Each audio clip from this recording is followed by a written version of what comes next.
Salmo 36. La misericordia de Dios. Al músico principal. Salmo de David, siervo de Jehová.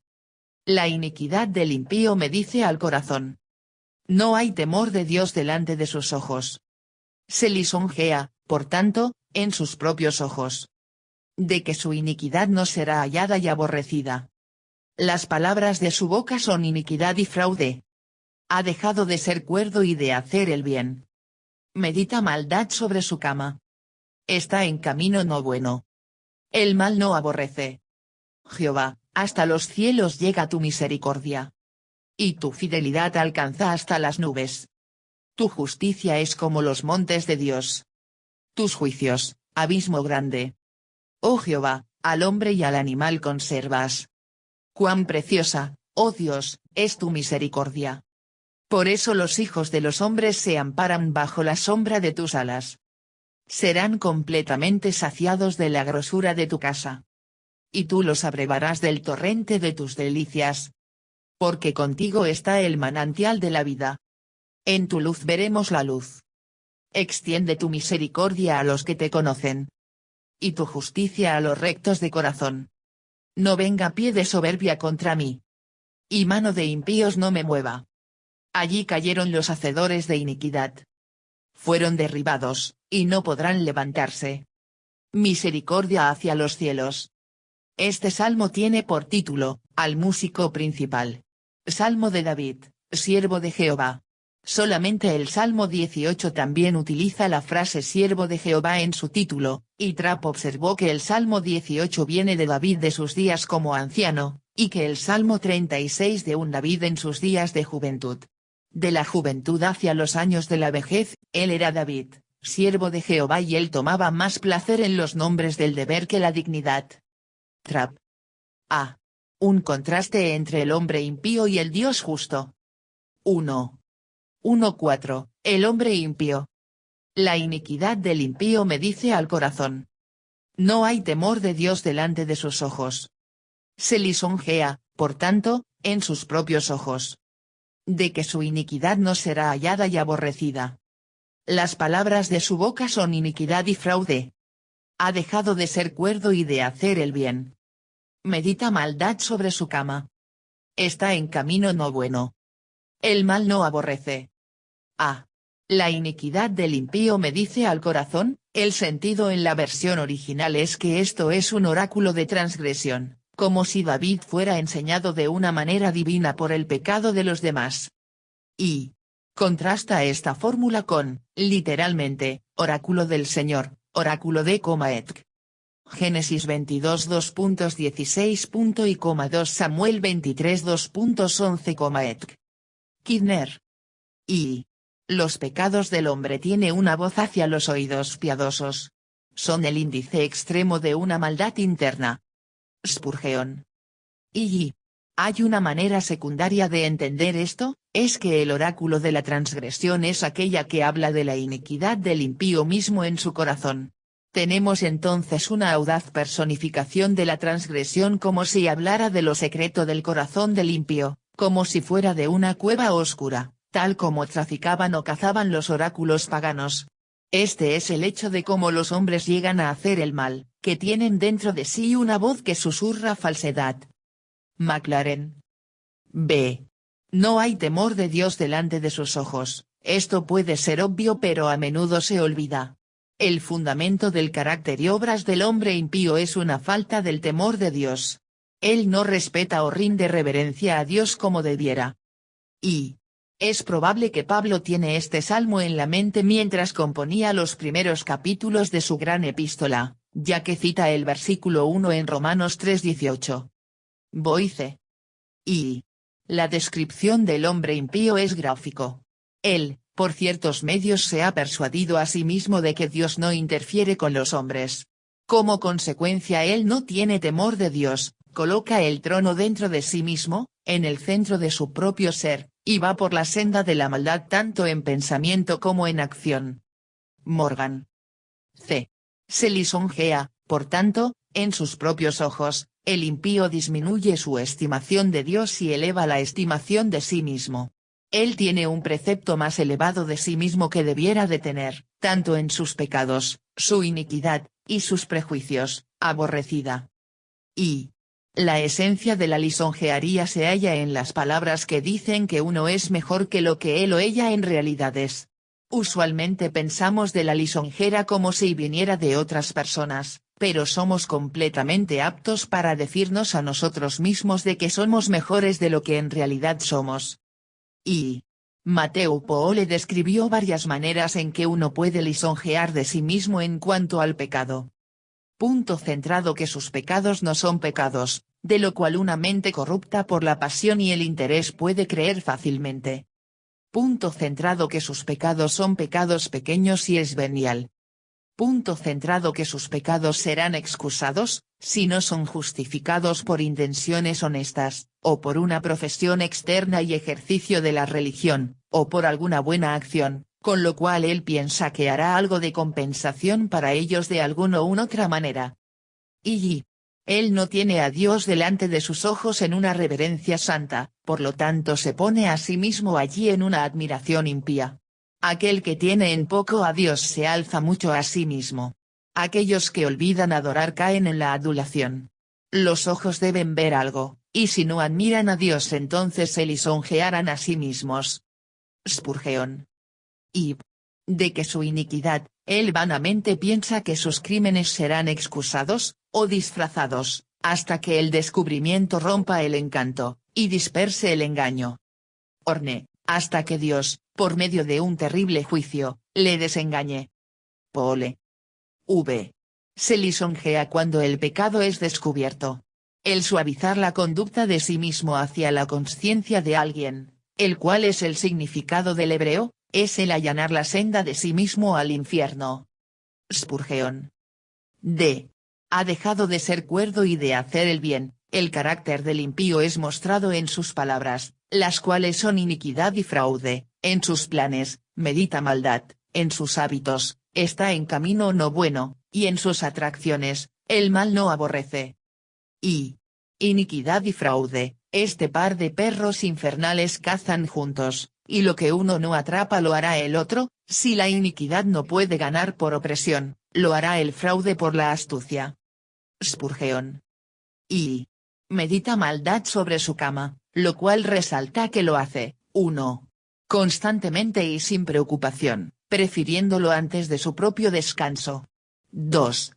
Con seriedad y gravedad, cuando su mente es liberada de todas las distracciones externas, y enteramente está en el ocio para atender los negocios en los cuales está a punto de ser empleado. Compare Salmo 4:2.4.3.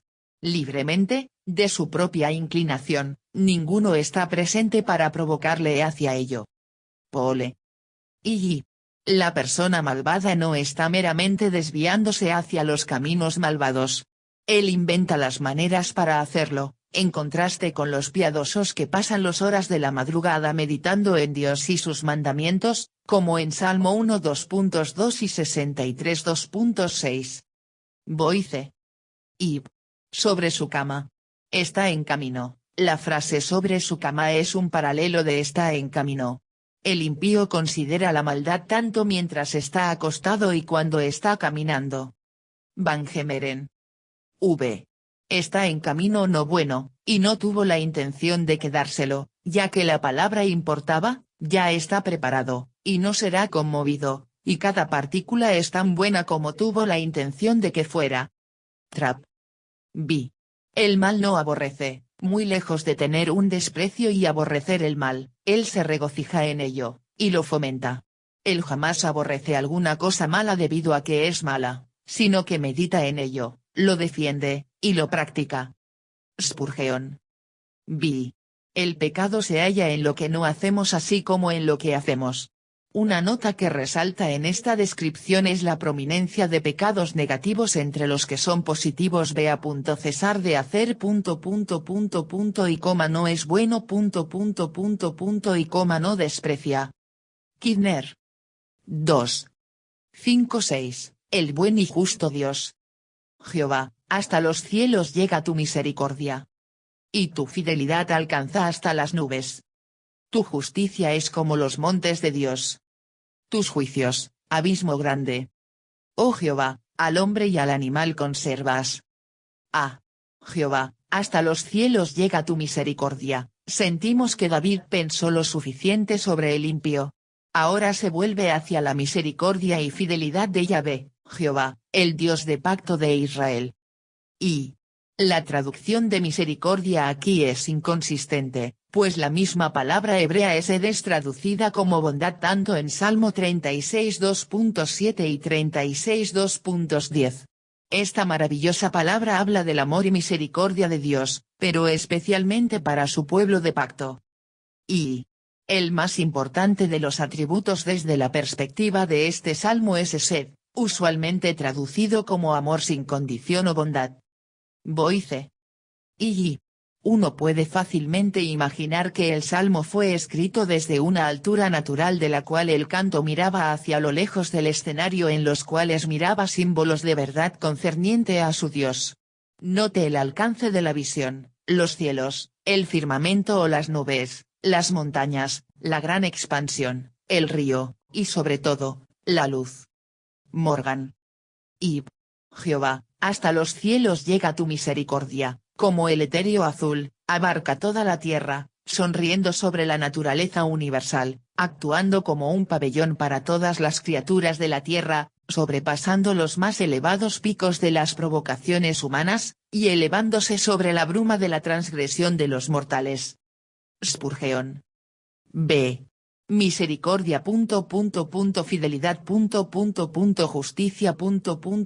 Juicios. David solamente puede describir estos atributos de Dios con las cosas más grandes de las cuales puede pensar, los cielos, las nubes, los montes, y el gran abismo del mar. Y alcanza hasta las nubes, en hebreo, Hatzechakim, a las regiones eternas, sobre todo el espacio visible. Clarke. Y los montes, montes hebreos de Dios. David, esto es, tras la manera de la lengua hebrea, la cual, cuando magnificaba algo, añadía el nombre de Dios. Trap. C. Oh Jehová, al hombre y al animal conservas, la bondad de Dios se muestra en la manera en que tiene cuidado de sus criaturas. El ecosistema de su creación tiene lo suficiente para proveer por las necesidades de aquello que él creó, tanto al hombre y al animal. B. Mirando hacia el Dios de misericordia por ayuda en contra de los inicuos. 1. 7-9. Gracias por la bondad de Dios hacia su pueblo. Cuán preciosa, oh Dios, es tu misericordia. Por eso los hijos de los hombres se amparan bajo la sombra de tus alas. Serán completamente saciados de la grosura de tu casa. Y tú los abrevarás del torrente de tus delicias. Porque contigo está el manantial de la vida. En tu luz veremos la luz. Ah.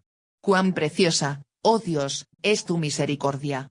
Al considerar el cuidado de Dios para con su pueblo y su creación, David sintió que la misericordia de Dios fuera una cosa preciosa y personal. Y la palabra preciosa establece aún el cambio de escala de lo inmenso a lo íntimo y personal. Kidner. Y el uso repetido de la palabra misericordia es instructiva.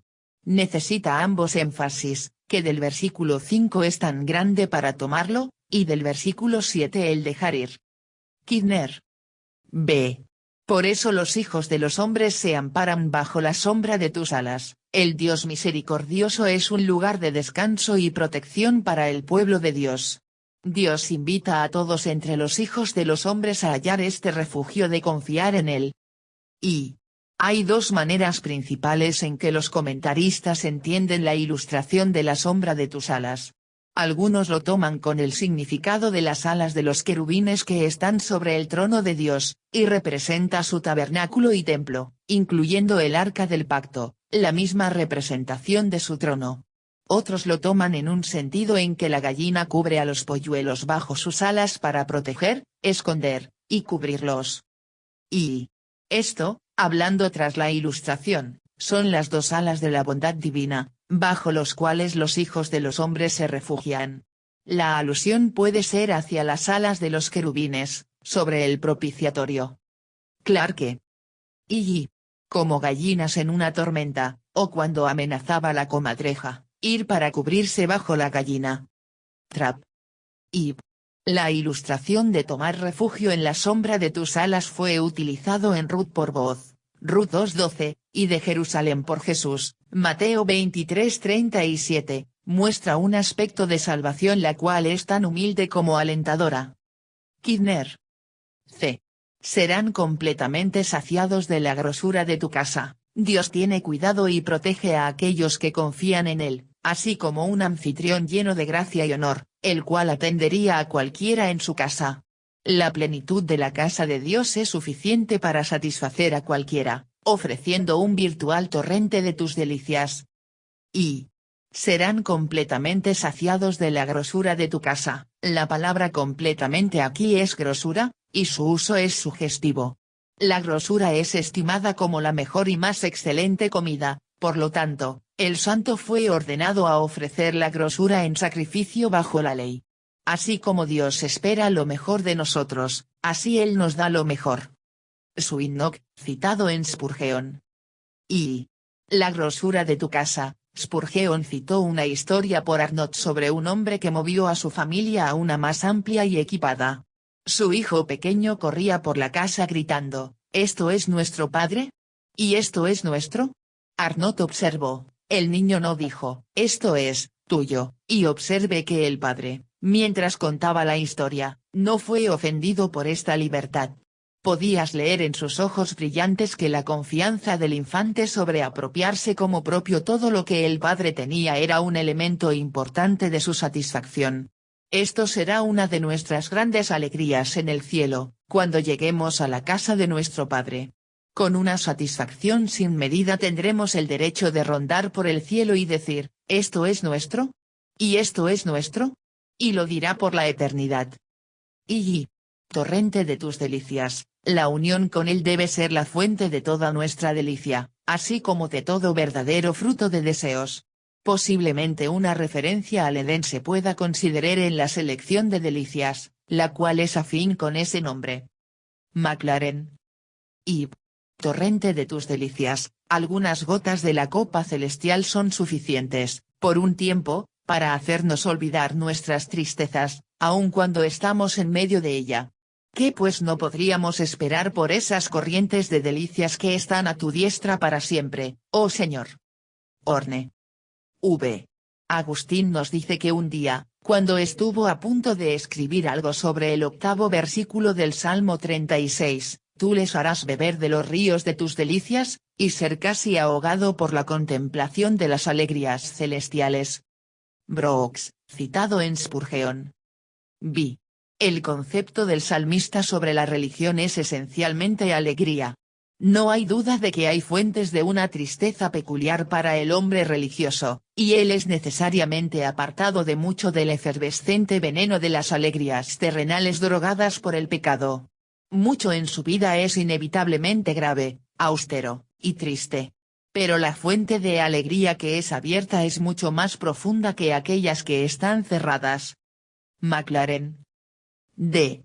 Porque contigo está el manantial de la vida, en tu luz veremos la luz, la satisfacción y delicias halladas en Dios está conectada con la vida y la luz. Estos sanan y edifican, dando vida, están llenas de la luz de verdad y bondad. Y una fuente habla de uno. Causalidad. Está en Dios como en una fuente, y de él se deriva para nosotros. 2. Abundancia. 3. Excelencia. El agua es más dulce en la fuente. Pole. Y de toda la abundancia y variedad de vida él es la fuente o río y la luz del sol de su rostro es la luz sobre todo. Morgan. Y en tu luz veremos la luz. La palabra luz es elegantemente repetida en otro significado, en la primera cláusula es una luz que descubre, en esto, luz descubierta y disfrutada. Pole. Y esto es un tipo de tenue crepúsculo en comparación, el cual disfrutamos aquí en este mundo. Mientras estemos escondidos en esta prisión domiciliaria, podemos ver solo poco, pero la casa de nuestro Padre, arriba, está llena de luz. Crusoe, citado en Spurgeon. V. En tu luz veremos la luz es similar en el pensamiento que Juan escribió sobre las palabras de apertura de su evangelio, aquella luz verdadera, que alumbra a todo hombre Juan 1:2.9. Es difícil el dudar que Juan estaba pensando en el Salmo 36:2.9, mientras componía el preludio. Voice 2. 10-12, oración por una bendición y protección continua. Extiende tu misericordia a los que te conocen. Y tu justicia a los rectos de corazón. No venga pie de soberbia contra mí. Y mano de impíos no me mueva. Allí cayeron los hacedores de iniquidad. Fueron derribados, y no podrán levantarse. Extiende tu misericordia a los que te conocen. Al haber recibido una buena misericordia y justicia de Dios, David correctamente ora para que se extienda sobre sí mismo y todos aquellos que conocen a Dios en un correcto compañerismo. Extiende tu misericordia, el hebreo es, acerca, o extiende tu misericordia, una metáfora que pudo ser tomada de recipientes de vino, la cual una vez llenada, no solamente tiene para una copa, sino para muchas copas, así que cuando Dios saca del vino de su misericordia, no llenará tu copa una sola vez, sino una doble ocasión, y hasta 7 veces. Grenil, citado en Spurgeon. Aprende de este versículo, que a pesar de que una extensión de la misericordia esté garantizada en el pacto, aún debemos de hacerlo un asunto de la oración. Spurgeon. Notamos el paralelismo entre los que te conocen y los rectos de corazón.